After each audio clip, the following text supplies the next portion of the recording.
जिस बात का इंतजार कर रहा था, लोकसभा चुनाव जो लोकतंत्र का महापर्व होता है, इस लोकसभा चुनाव के दौरान जिस तरह से 3-3 बार के प्रचंड बहुमत से चुने हुए मुख्यमंत्री को लोकसभा चुनाव में प्रचार से केंद्र की भारतीय जनता पार्टी की मोदी सरकार ने वंचित किया था, आज सर्वोच्च न्यायालय ने इस देश से मोहब्बत करने वाले, संविधान से मोहब्बत करने वाले, लोकतंत्र से मोहब्बत करने वाले के दिलों में एक उम्मीद की किरण जगाई है।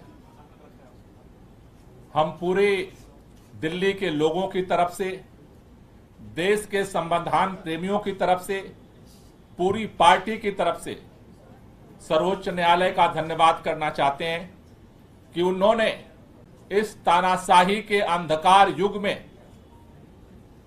दिल्ली के मुख्यमंत्री अरविंद केजरीवाल को अंतरिम बेल दे करके एक उजाले की रोशनी जलाई है। आज पूरी दिल्ली ही नहीं, पूरा देश खुश है, इस बात से प्रफुल्लित है कि इन विपरीत परिस्थितियों में भी भारत के अंदर हमारे स्वतंत्रता संग्राम सेनानियों के कुर्बानी के दम पर जो संविधान मिला, लोकतंत्र के जो अलग अलग स्तंभ बने, आज भी इस तानाशाही के अंधकार युग में भी अपनी भूमिका को निभाए हैं। इसके लिए तहे दिल से बहुत बहुत शुक्रिया। यह सत्य की जीत हुई है, क्योंकि जिस तरह से बिना किसी सबूत के, बिना किसी एफआईआर के, जिस तरह से अचानक उठा करके मुख्यमंत्री जी को जेल में डाला गया, आज सुप्रीम कोर्ट के अंतरिम बेल मिलने से एक बात साबित हुई है कि आज सत्य की जीत हुई है और लोगों में एक उम्मीद की किरण बंधी है।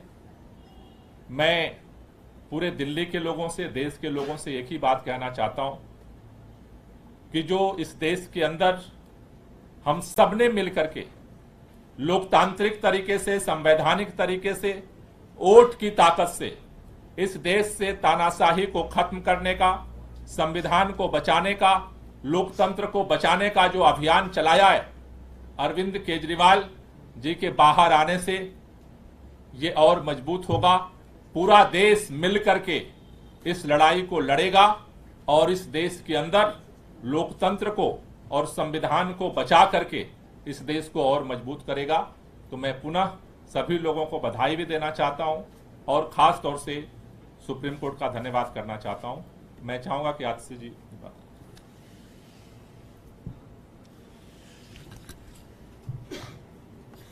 आज जो सुप्रीम कोर्ट का फैसला आया है, इस फैसले से सिर्फ अरविंद केजरीवाल जी को अंतरिम जमानत नहीं मिली है, इस फैसले से सत्य की विजय हुई है, इस फैसले से लोकतंत्र की विजय हुई है, इस फैसले से देश के संविधान की विजय हुई है।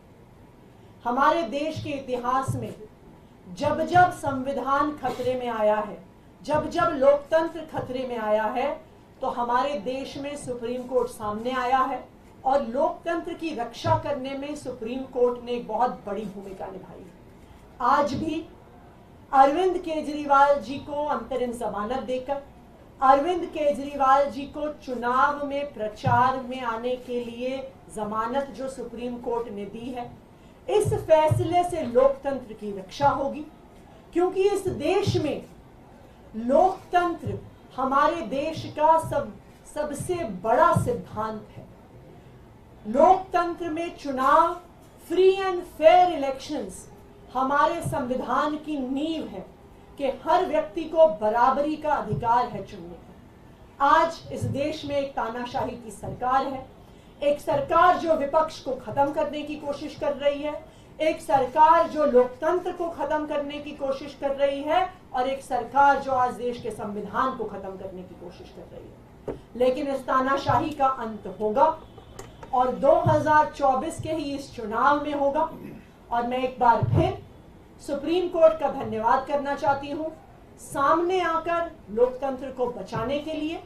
और मैं इस देश के लोगों से अपील करना चाहती हूं कि इस देश को, अपने लोकतंत्र को और अपने संविधान को बचाने के लिए ये आखिरी मौका है।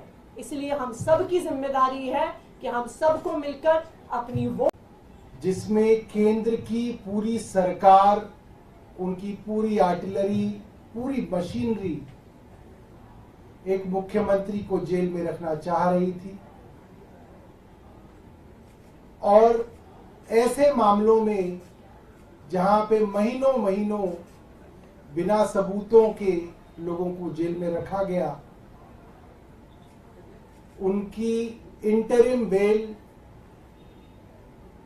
40 दिन में होना, मुझे लगता है कि कोई चमत्कार से बड़ा ही कुछ है। और ये सुप्रीम कोर्ट के माध्यम से, मेरा मानना है, ऊपर वाले का एक इशारा है, ऊपर ईश्वर का इशारा है कि जो भारत में चल रहा है उसमें बदलाव आना जरूरी है। और मेरा मन कहता है कि ये अपने भक्त अरविंद केजरीवाल जी के लिए बजरंग बली हनुमान जी का आशीर्वाद है कि एक चमत्कार की तरह आज वो जेल से बाहर आएंगे। और मुझे लगता है कि इसका बड़ा मकसद है, ये कोई साधारण बात नहीं है, ये बहुत असाधारण बात है जो हो रही है। और एक बड़े मकसद के लिए अरविंद केजरीवाल जी जेल से बाहर आ रहे हैं। और आपको कुछ दिनों के अंदर दिखेगा कि देश के अंदर अब बड़े बदलाव इनकी रिहाई के साथ दिखने लगेंगे। बहुत बहुत धन्यवाद।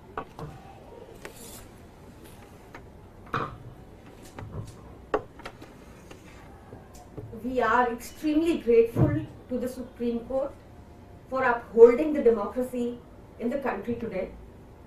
ये जैसा सौरभ भाई ने मुझसे पहले बताया, जैसा आतिशी जी ने मुझसे पहले बताया, जैसा गोपाल सर ने मुझसे पहले बताया, बहुत ही एक्स्ट्रॉर्डनरी सर्कमस्टांसेस में ये बेल ग्रांट हुई है, इंटरिम बेल ग्रांट हुई है। पीएमएलए जैसे संगीन प्रोविजन जहां लगे थे, जिसका मकसद ही सिर्फ बयानबाजी के आधार पर, भाजपाइयों की बयानबाजी के आधार पर अरविंद केजरीवाल जी को जेल में डाल के रखना था, लोकसभा चुनाव से बाहर रखना था। Like Atish ji said before me, ये लास्ट मौका है to save democracy, and we call upon the citizens, we call upon the media, we call upon all of you to ensure कि हम भी इस बार डेमोक्रेसी को अपहेल्ड करें और लगातार देश में, इंडिया में डेमोक्रेसी बनी रहे, इसका पूरा प्रयास करें। Thank you.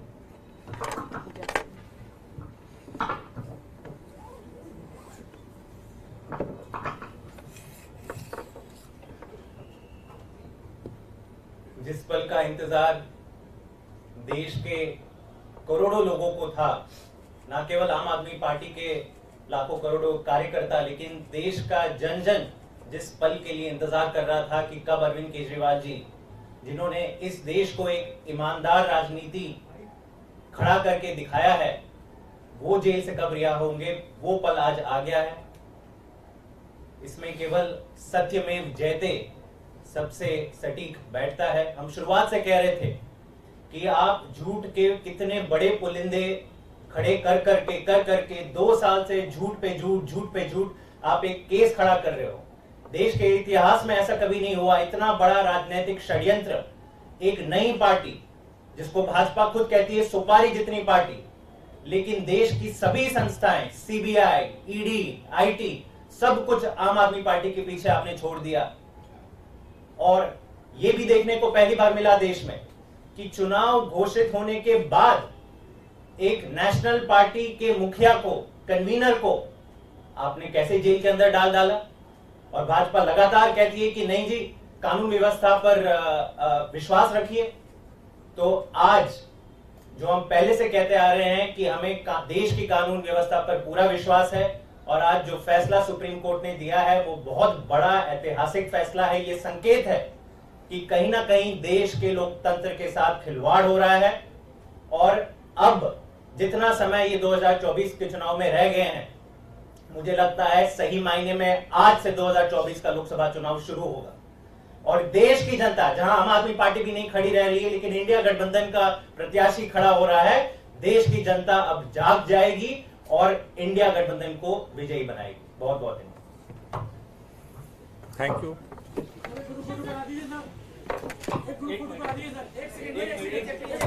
पीछे